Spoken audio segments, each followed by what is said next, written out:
Forza arresta 40 uomini tra agenti e volontari di protezione civile agli accessi del centro. Nel pomeriggio città semivuota, c'è già qualcuno che ha iniziato ad applicare gli sconti. Bar e ristoranti chiusi nelle vacanze di Natale. Il sottosegretario Achille Variati: i ristori arriveranno, certo non eguaglieranno gli incassi mancanti, ma consentiranno alle imprese di sopravvivere. Boom di contagi e decessi. La Marca vive la settimana più nera dall'inizio della pandemia. Benazzi: la situazione è difficile, siamo arrivati a 11.000 tamponi al giorno. Focolaio Covid allo Zalivani, domani lo screening su tutti gli ospiti ed il personale. Dopo le 20 positività riscontrate, 233 le persone che saranno sottoposte al test. Era stato travolto da un'auto intenta a svoltare in una laterale. Luca Tessera era in bicicletta, è morto dopo 3 giorni di agonia. L'autista è indagata per omicidio stradale. Video intimidatorio, striscioni sotto la casa del presidente Zaia, solidarietà bipartisan dal mondo della politica, gesto da condannare anche per il patriarca Moraglia. Ultimo giorno con i confini regionali aperti, ma sono pochi i trevigiani che hanno lasciato la Marca. Il Natale 2020 sarà a casa con pochissimi parenti, divieti necessari per fermare il contagio, dicono i trevigiani. Buonasera, buona domenica. Avete sentito, questi sono i titoli, ma in apertura dobbiamo darvi una notizia di cronaca che ci porta nel Padovano. Siamo a Tre Baseleghe, dove un padre di 49 anni ha ucciso i 2 figli di 13 e 15 anni per poi togliersi la vita. L'omicidio sarebbe avvenuto con delle coltellate. Nella mattina a trovare i 3 corpi senza vita è stato il fratello dell'uomo, un uomo, come dicevamo, di 49 anni. Il tutto è avvenuto in via Sant'Ambrogio, siamo a Tre Baseleghe in provincia di Padova. Sul posto sono arrivati i carabinieri. Ed ora ci spostiamo a Treviso per raccontarvi com'è andata questa ultima domenica prima di Natale. È andata bene, lo dice anche il comandante della Polizia Locale di Treviso. L'ordinanza ha funzionato, ha dato i suoi effetti, non ci sono stati assembramenti e nel pomeriggio il centro era semivuoto.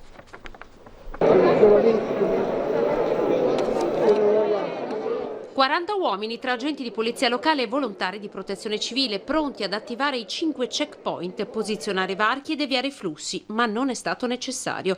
L'ordinanza regionale fortemente voluta dal presidente Zaia ha evidentemente fatto il suo dovere, diminuendo la pressione sul centro storico. Nell'ultima domenica prima di Natale a Treviso non ci sono stati assembramenti. Nel pomeriggio addirittura la città si è svuotata. Il pomeriggio proprio muore. Pomeriggio, anche ieri pomeriggio era pochissima gente, anche sui negozi. Io ho fatto una passeggiata in giro, non c'era sto gran movimento. Queste sono le immagini delle telecamere posizionate a Palazzo dei 300. Ritraggono un calmaggiore tutto sommato composto, un via vai di gente senza particolari assembramenti. Il massimo di presenza è stato registrato intorno alle 10:30, mentre verso le 12:30 la gente già iniziava a defluire. Alla distanza, diciamo che quella sociale, quella che si dice sociale, la gente rispetta, noi passiamo, glielo diciamo, sono molto comprensivi, mascherine, ecco, perciò l'unico invito è alla gente che fuma. Ecco, quello è l'invito maggiore, che diciamo che devono tenere sulla mascherina oppure allontanarsi, non fumare in mezzo alla gente. Compere natalizie, mordi e fuggi, chi doveva fare regali, insomma, è andato a colpo sicuro. I numeri di ieri snocciolati dal comandante della polizia locale Andrea Gallo sono stati replicati anche nella giornata di oggi. Dal numero dei veicoli registrati dai lettori targhe, ieri mattina abbiamo avuto una diminuzione comunque del 10% rispetto al sabato precedente e addirittura il 65% in meno del traffico dalle 14 alle 17:30 ieri pomeriggio rispetto a sabato scorso. Soddisfatto anche il sindaco Mario Conte. Intanto alcuni negozianti, pur di approfittare almeno della mattinata, hanno già iniziato ad applicare i primi sconti. Quasi un centinaio di persone e una trentina invece gli esercizi ai locali della Marca controllati dai carabinieri del comando provinciale di Treviso in questa domenica prenatalizia di lockdown. Sono un paio gli automobilisti sanzionati la scorsa notte in pieno coprifuoco perché circolanti senza giustificato motivo, ed anche nel centro di Treviso gli specifici servizi svolti dalla stazione capoluogo e da quella di Zero Branco dopo le 14 per verificare il rispetto delle prescrizioni Covid non hanno sinora evidenziato criticità. La situazione di bar e ristoranti chiusi fino all'Epifania. Sentiamo la politica dei ristori dalle parole del sottosegretario veneto Achille Variati. Il governo ha già stanziato 455 milioni aggiuntivi per i ristoratori per gli ultimi giorni del 2020, più già 190 per i primi giorni 190 milioni per i primi giorni del 2021. Questo per colmare i minori incassi. Bar e ristoranti, ma anche pasticcerie, gelaterie, mense costrette dal decreto Natale a 2 settimane di chiusura. Verranno ristorati, un contributo che spetta a quelle attività che hanno già ricevuto gli indennizi del decreto rilancio, dimostrando le perdite di fatturato, ristori che però non soddisfano il mondo del commercio. Noi vorremmo che si parlasse di indennizi e non di ristori, perché dobbiamo, ahimè, se ricalchiamo le soluzioni applicate dalla Germania, dobbiamo allora ricorrere a quelle formule che gli stessi tedeschi applicano, che sono gli indennizi di cui parlavo prima, ma sono indennizi pari al 70-80% del fatturato perso nel corso dell'anno. Credo che questo sia il ragionamento che debba essere fatto. Alle obiezioni delle categorie risponde il sottosegretario Variati. Io non sono un ciarlatano che dice va tutto bene, i ristoratori ad esempio, visto che parliamo di loro, ma non solo, avranno tutti i soldi che avrebbero presi dal loro lavoro. Dai, non è così.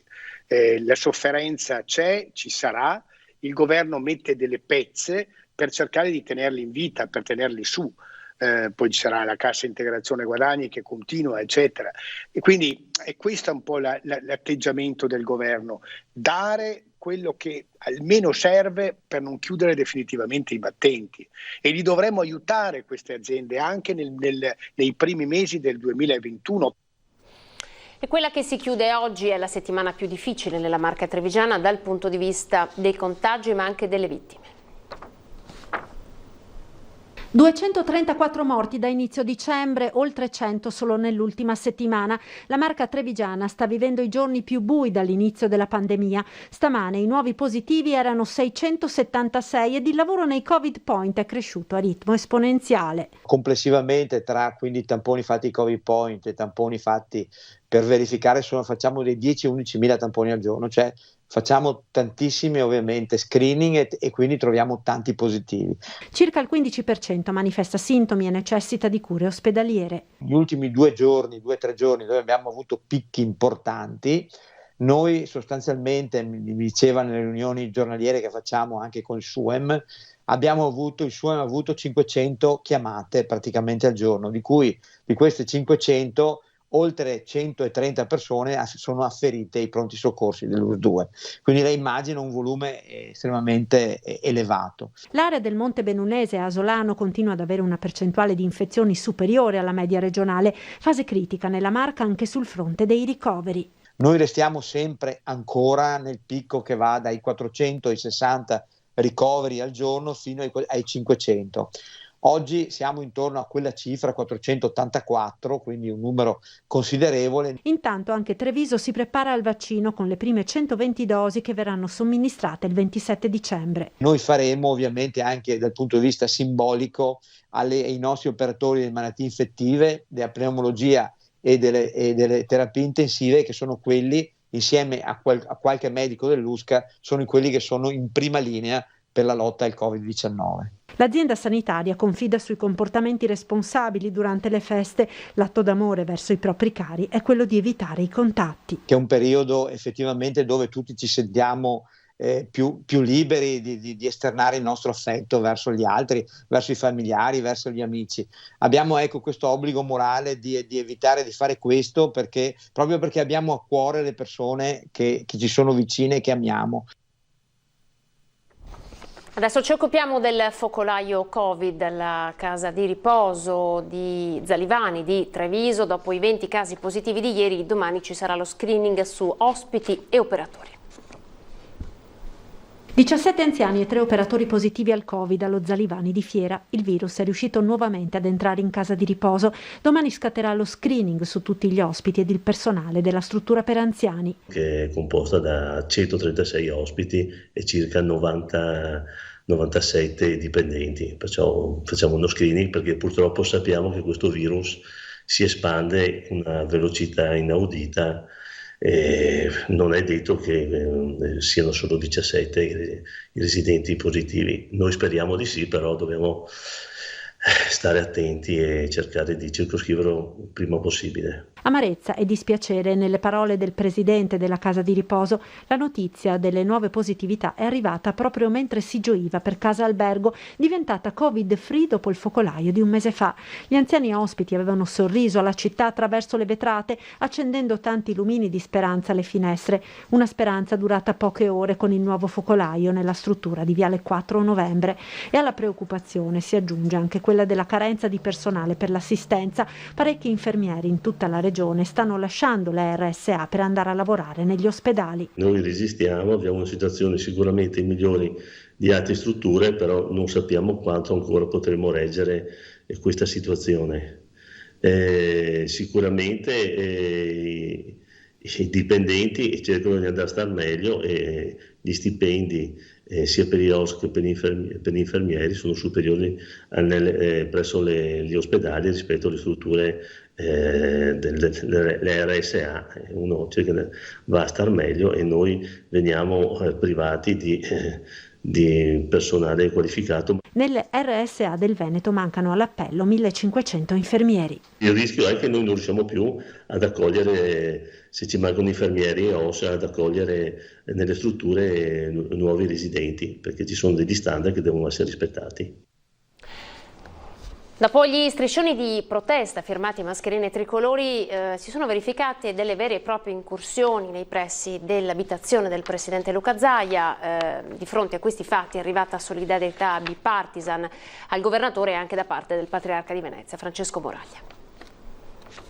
È sicuramente una cosa molto antipatica, anche perché si va a violare in questo caso in particolar modo la privacy personale del governatore, addirittura inquadrando la casa. Insomma è veramente un episodio brutto e quindi come segretario della Lega Veneta, ma anche come vice segretario della Lega, esprimo la solidarietà di tutto il nostro movimento politico al governatore, che sta facendo un gran lavoro in un momento molto difficile. Si stanno moltiplicando in queste ore le manifestazioni di solidarietà nei confronti del presidente Zaia dopo gli ultimi episodi pesanti in cui l'abitazione del governatore è stata oggetto di incursioni divulgate attraverso alcuni video pubblicati sui social network. Minacce e intimidazioni di vario genere sono arrivate da ambienti negazionisti, Novax, ma anche venetisti e di estrema destra. L'ultima, in ordine di tempo, il sit-in non autorizzato proprio nei pressi dell'abitazione del governatore, accusato dai manifestanti di non fare l'interesse dei veneti. Queste le immagini postate dal sito di Treviso Today. Definire politiche certe minacce e dargli un tono e uno spessore che non meritano. Ci sono persone che evidentemente non capiscono la grave situazione che stiamo vivendo in questo momento. La sicurezza delle istituzioni corrisponde alla stabilità di un paese, ha detto il sottosegretario alla presidenza del Consiglio dei Ministri Andrea Martella. Chi vuole creare un clima di tensioni, soprattutto nel pieno di un'emergenza senza precedenti, va isolato. Un gesto vile ed esecrabile, invece, lo ha definito il patriarca di Venezia Francesco Moraglia, chiedendo da parte di tutti una ferma condanna, poiché si tratta di gesti lesivi per la persona e destabilizzanti per la società. La Digos sta indagando su un video girato proprio sotto casa del governatore nella notte tra martedì e mercoledì, in sottofondo la colonna sonora del Padrino. Ritengo veramente che non sia una questione politica, quella è proprio una questione di stupidità. È morto dopo 3 giorni di agonia il ciclista travolto mercoledì scorso da un'automobile. Si è temuto il peggio a Dasolo. Cavin dei Cavai a Villa d'Asolo. Luca Tessera aveva 52 anni, era ricoverato da mercoledì in terapia intensiva all'ospedale Cafoncello di Treviso. Tesser era dipendente di una nota azienda di abbigliamento dell'Asolano, lascia la mamma e la sorella. Grande amante di ciclismo, si trovava proprio in sella alla sua bicicletta quando un'auto lo ha travolto nell'intento di svoltare in una strada laterale. L'automobilista risulta ora indagata per il reato di omicidio stradale. Ladri nella notte al capitello di Sant'Antonio. Siamo a Paderno di Ponzano Veneto. Dopo aver rotto il vetro di una finestra laterale ed averla divelta, ignoti si sono introdotti all'interno del capitello scardinando e portando via la cassettina delle offerte ben saldata all'interno del santuario. In occasione del furto sono stati danneggiati anche i vasi in vetro e ceramica contenenti i fiori. La contrada del borgo di Sant'Antonio ha denunciato il vile gesto attraverso un post su Facebook, annunciando anche che si farà carico di ripristinare l'area del capitello il prima possibile. Ci fermiamo adesso per pochi secondi di pubblicità.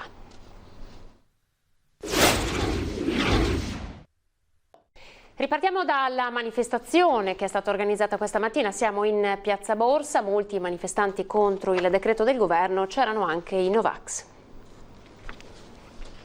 Faccio l'attrice, la scrittrice e come molti artisti purtroppo quest'anno lavorare è stato impossibile, perché sembra che l'epidemia si diffonda solo nei teatri e solo nei cinema, non nelle chiese, non negli uffici pubblici, non nei supermercati, che sono pieni così, no? Scatta l'applauso in una Piazza Borsa, per la verità non gremita di gente, in una delle manifestazioni che oggi si sono svolte in molte piazze d'Italia. Un grido di protesta contro il decreto del governo, ma più in generale contro una modalità di gestione della pandemia che non viene riconosciuta né accettata. Cercare di avere un diritto sulla possibilità di esprimerci, non di essere obbligati a fare certe scelte che non sono le nostre. Anche il coprifuoco, insomma, nel senso, siamo tornati all'epoca di regime, quando dobbiamo tornare a casa alle 10 oppure oggi alle 2 del pomeriggio. Organizzata dal movimento 3V, la manifestazione ha visto alternarsi una serie di relatori al microfono. Alcuni dei presenti hanno indossato la foto del medico antivaccini, poi radiato dall'ordine Roberto Gava. Gava dice che con lo stile di vita e l'alimentazione sana si può rafforzare il sistema immunitario e i vaccini servono solo in alcuni determinati casi gravi. E lei non si vaccinerebbe? No, con questo vaccino sicuramente no. Vogliamo lanciare un messaggio contro tutte queste regole che ci mettono soltanto paura, ha detto uno dei rappresentanti del movimento 3V, dichiaratamente contrario anche all'utilizzo della mascherina che la folla pare abbia indossato soltanto per la presenza della polizia. La mascherina ci facciamo più male che bene. L'unica protezione è quella di rinforzare il nostro sistema immunitario. Restiamo in città, oggi l'ultimo giorno per andare fuori regione, secondo il decreto Natale appunto. Noi abbiamo parlato con i trevigiani per capire che effetto facciano su di loro questi divieti e se c'è qualcuno che abbia cercato o meno di arginarli. Non credo che la gente si muova dal proprio comune, rispettando quelle che sono le regole impartite dal governatore. Siamo io e lei e basta, però è tutto un controsenso. Basta guardarsi intorno. Basta pensare che stamattina vedevo su online che a Meridiano c'erano 8 chilometri di fila per gente che andava al sud. Chi avrà la seconda casa scapperà? Sì, sicuro, qui nel Veneto sì. Se avessi una seconda casa andresti via oggi? No, rimarrei a casa mia. Dal punto di vista più che altro economico e quello che sarà poi per il futuro preoccupa un po', questo sì. Voi starete a casa comunque? Stiamo a casa, ci tocca stare a casa. Ma quanti siete? In 2? Quindi rispetterà le regole? In 4 veramente. Ma se ci fosse una quinta persona cosa farebbe? Non lo invito. Abbiamo un figlio in Spagna e un altro che vive qui ma vive per conto suo, quindi sì, insomma, se riusciamo ci troviamo almeno con lui e se no saremo noi. Perché vive in un altro comune? Sì. Adesso siamo andati a trovare mia mamma e quindi io, mia mamma, la mia compagna e il piccolo che è in arrivo, che è arrivato da pochi mesi. Rispettosi sicuramente. Se ci fosse stato qualche parente in più l'avreste lasciato a casa? Sì, sicuramente sì, perché secondo me è l'unica maniera, il rispetto delle norme per tutti, per venirne fuori tutti assieme. Insomma. Io ad esempio ho tutti i parenti in Puglia e quindi non vedrò nessuno, sarò solo con i miei familiari stretti. Nessuna fuga in Puglia allora? No, nessuna fuga. Adesso andiamo in Viale Brigata Marche, dove è stato inaugurato il nuovo parco Eolo. Vediamo. Abbiamo restituito alla città e al quartiere un'area attrezzata per giochi e al tempo libero. È soddisfatto del lavoro svolto l'assessore Sandro Zampese, dove c'era un campetto di quartiere, ora c'è un'area di giochi e sport. Stiamo parlando dello storico Eolo, lungo Viale Brigata Marche, tra Santa Maria del Rovere e Selvana. Campetto di calcio di quartiere dove generazioni hanno tirato i primi calci al pallone. Zona popolare con i palazzi per le famiglie di marescialli ufficiali della caserma Tommaso Salsa, nel tempo si è allargata con villette e palazzine verso la ferrovia e lo Scalo Motta. Poi gli anni dell'abbandono fino alla riprogettazione grazie ai fondi del bando periferie integrato a quelli di Casugana.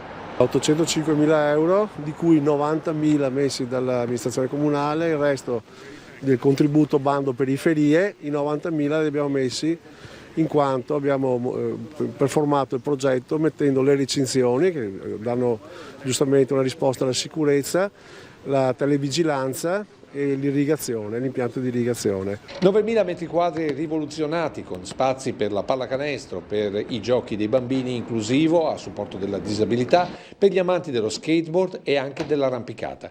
In mezzo, e simbolo del Parco Eolo, un albero in cemento e metallo posizionato non solo per gusto estetico.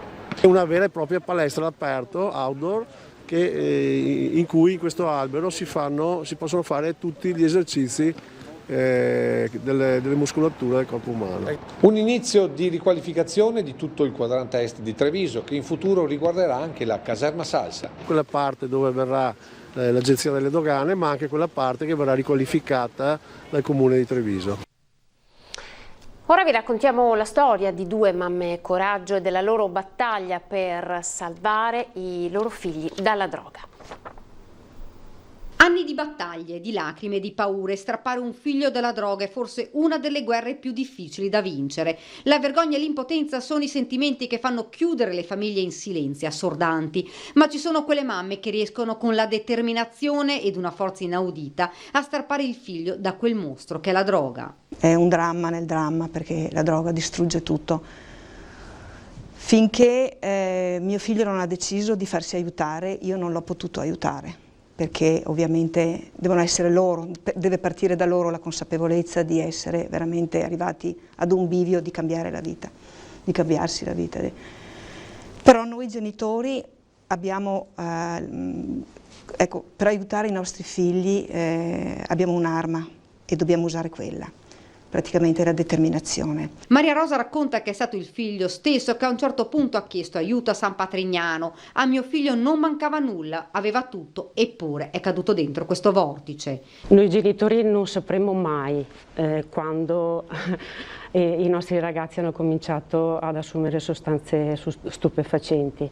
Diciamo che col senno di poi possiamo, andando indietro nel tempo, capire proprio con gli atteggiamenti che avevano più o meno quando hanno cominciato, diciamo, a perdere la retta via. Da soli non si riesce a combattere ed è questo il motivo che ha portato queste due mamme coraggio ad aiutare altre famiglie con lo stesso problema, l'appello. Contattate l'associazione, venite in associazione e vedrete che anche perché è l'unica maniera per esternare, per buttare fuori quello che abbiamo dentro, che è un dolore che non si, come diceva Elisabetta prima, non si può comprendere. Dovrebbe cambiare la legge e le pene dovrebbero essere più severe. Non è possibile che in una piazza, in un parco, dove ci sono migliaia di spacciatori, non dico centinaia, migliaia, perché, ripeto, io le giro, le piazze, le vedo,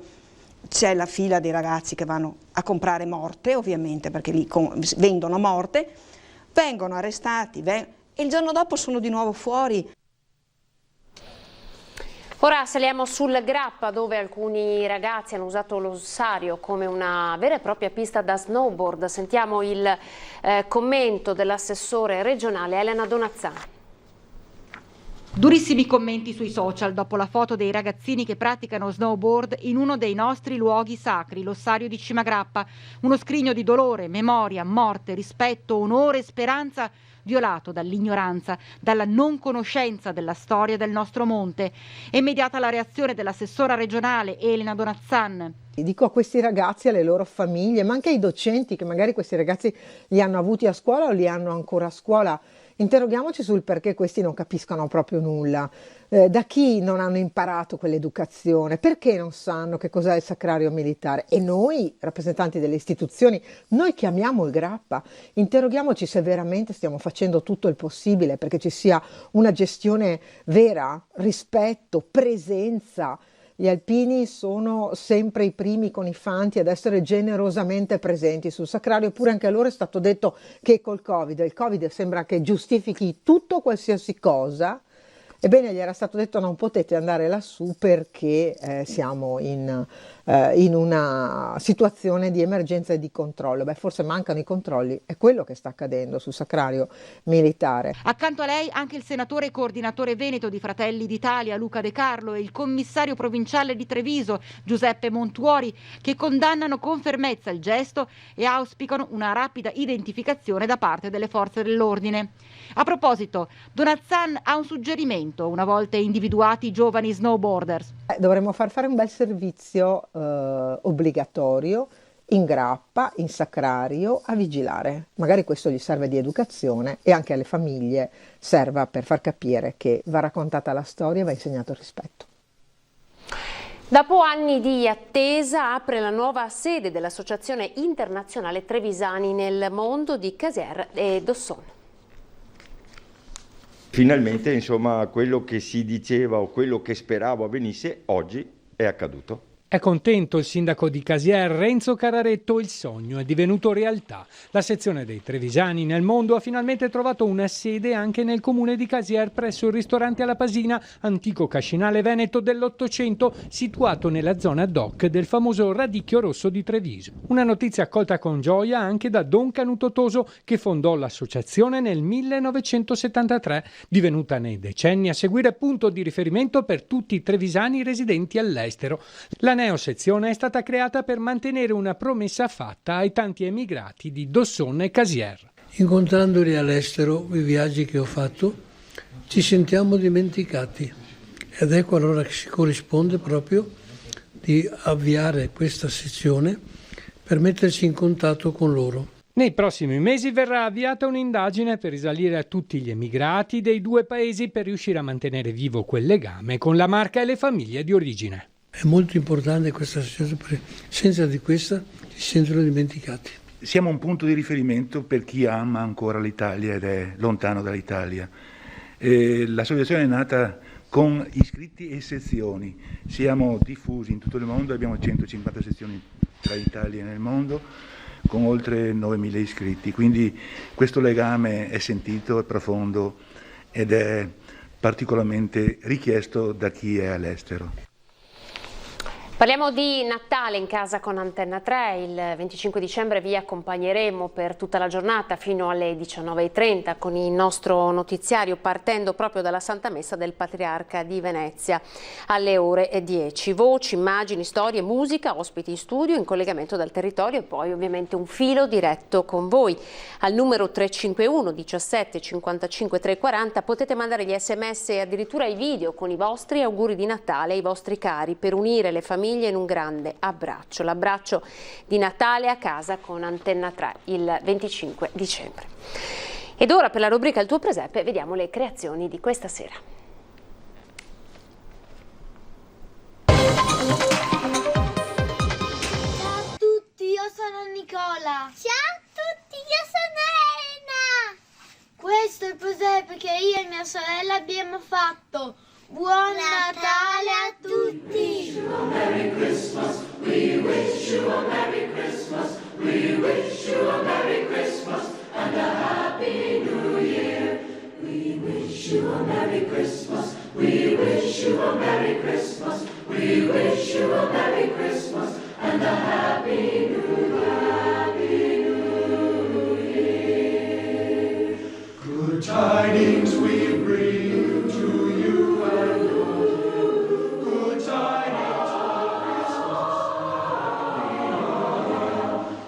Bring us some figgy pudding, oh bring us some figgy pudding, oh bring us some figgy pudding, and a cup of good cheer.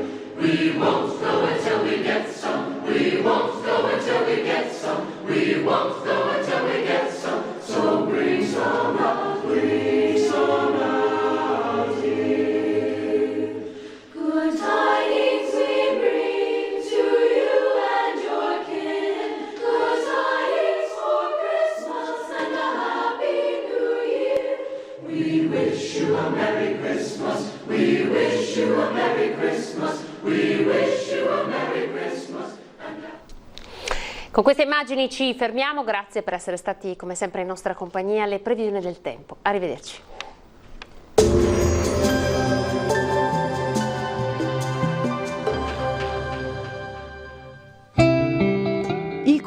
Vive finché ha qualcosa da amare, così come il fuoco avrà qualcosa da bruciare.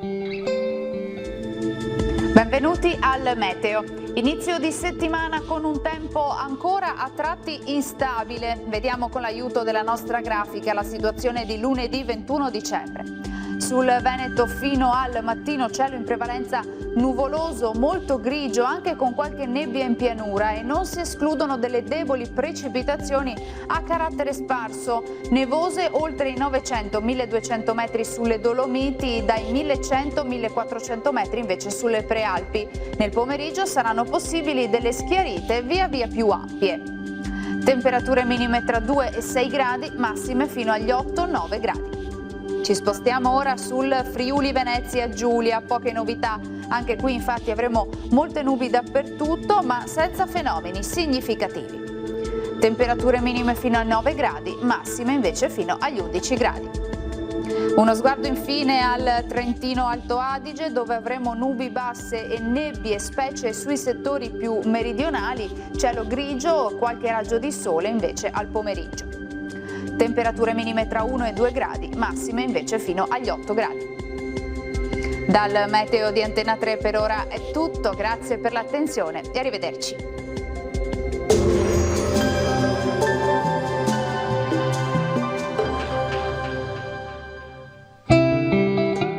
Il talento è scintilla, il genio, fiamma.